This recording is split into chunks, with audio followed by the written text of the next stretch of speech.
साथियों, जय हिंद, जय भारत, वंदे मातरम। नमस्कार। मैं वेटर ओम प्रकाश जैसलमेर से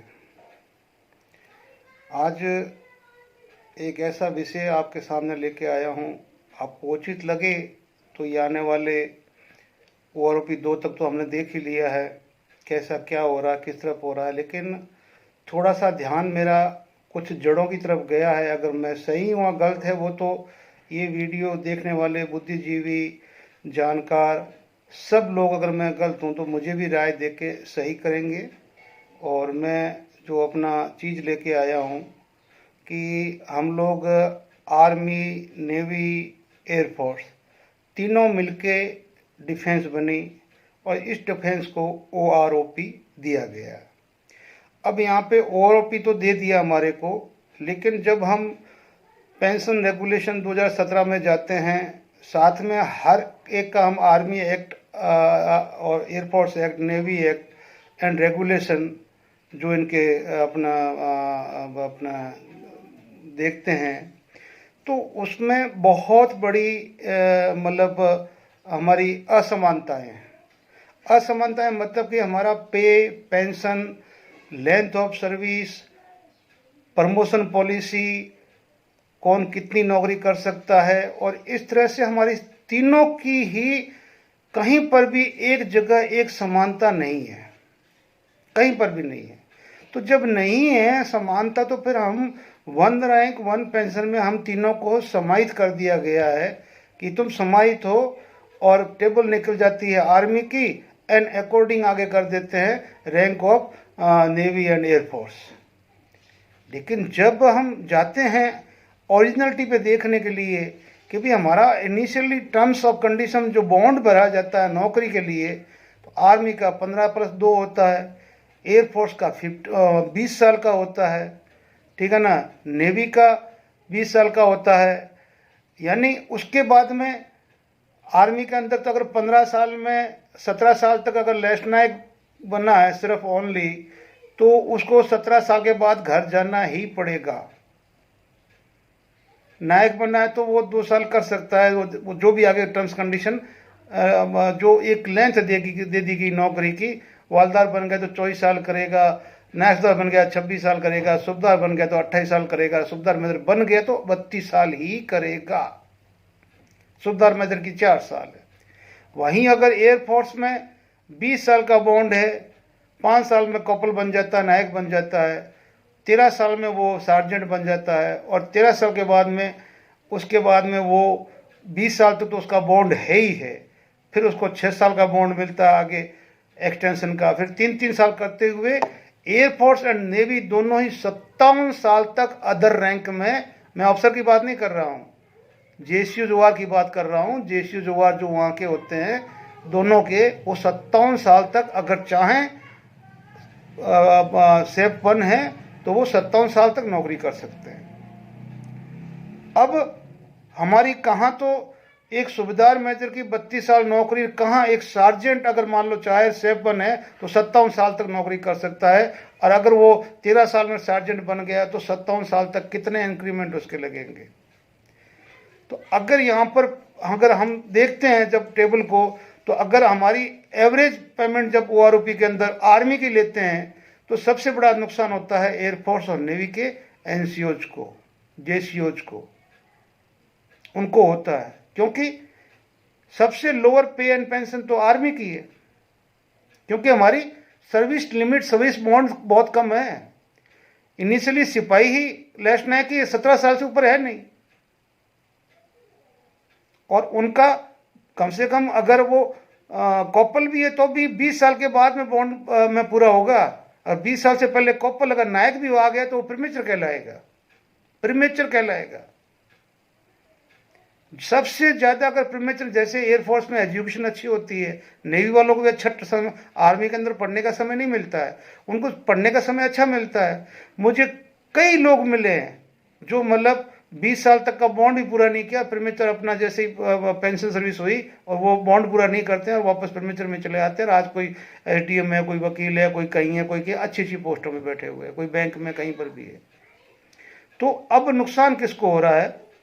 उनको हो रहा है। एक तो प्रीमेच्योर हो गए, ओआरओपी से आउट हो गए।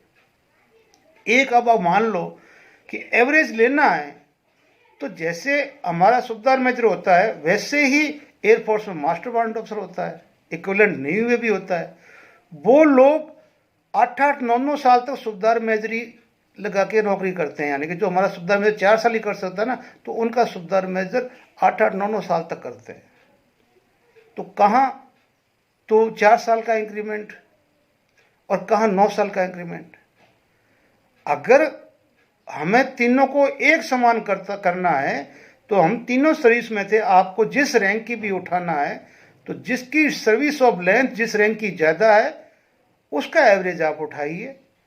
उस एवरेज से आप दोगे तो 2 पैसे उनको भी मिलेंगे, 2 पैसे हम आर्मी वालों को भी मिलेंगे।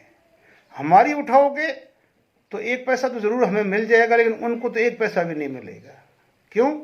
क्या 13 साल में जो सार्जेंट बना, 57 साल तक वो सार्जेंट ने मान लो सेपुर में नौकरी की है, या वो वारंट अफसर बन गया, तो आप सोचो कि उसने 57 साल तक कितने इंक्रीमेंट लगे उसके। मेरा कहने का मतलब है, अब फिर जब ऑनररी आती है तो वो ऑनररी फ्लाइंग लेफ्टिनेंट बनता है, उसके भी इंक्रीमेंट देके और उनको भी पेंशन बनती है। तो आप सोचो उस ऑनररी फ्लाइंग लेफ्टिनेंट की बेसिक बन के उसकी पेंशन कितनी होगी। मेरी कई साहब लोगों से बात होती है जो बोलते हैं साहब हम तो तीसरी में आएगी तो भी हमारी तो कम से कम 1800 रुपये अभी भी ज़्यादा है, और 2 के बाद में, और उसमें डीए मिला दें तो 2700 रुपये तक, 2700 रुपये की बढ़ोतरी तीसरी में होने वाली नहीं, हम तो तीसरी से भी आउट है।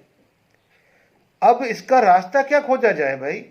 जब हमारा कुछ भी समान नहीं है तो फिर हमारे को नौकरी अलग, सब कुछ हम अलग अलग करते जा रहे हैं, और लास्ट में यहाँ जाके हमारे को एक मतलब ऐसे में बांध दिया है कि आप लोग यही आपकी ओआरओपी है और इसी में आप बंधे रहो। तो ये तो सबके साथ अन्याय है, चाहे आर्मी है, चाहे एयरफोर्स है, नेवी है। हमें इस पॉइंट पे अभी ओआरओपी 3 लागू होने से पहले अगर सोचते हैं, इस मुद्दे को हम शामिल करते हैं और इस मुद्दे को हम मंथन करते हैं सारे मिलके कि भाई हाँ ये बात सही है। अगर एयरफोर्स के मास्टर वारंट ऑफिसर की भी ले ली जाए तो आर्मी के सूबेदार मेजर को जरूर 4 पैसे ज़्यादा मिलेंगे। एयरफोर्स के सार्जेंट की ले ली जाए, ठीक है ना, तो उसको जरूर 4 पैसे हवलदार को भी ज़्यादा मिलेंगे, ऐसे नायक को भी ज़्यादा मिलेंगे और सिपाही को भी ज़्यादा मिलेंगे, क्योंकि इनका एयरमैन भी 20 साल में बॉन्ड पूरा करता है। कॉपल तो बन जाता है 5 साल के बाद में। लेकिन मैं कहने का मतलब है कि जब हमारी प्रमोशन पॉलिसी, पे, पेंशन और हमारी terms condition of service, engagement, ये सारे अलग अलग है, तो फिर हम एक टेबल में कहाँ से समा गए भाई? कहीं तो हमारे साथ अन्याय तो हो रहा है ना। इस अन्याय के विरुद्ध में कौन बोलेगा?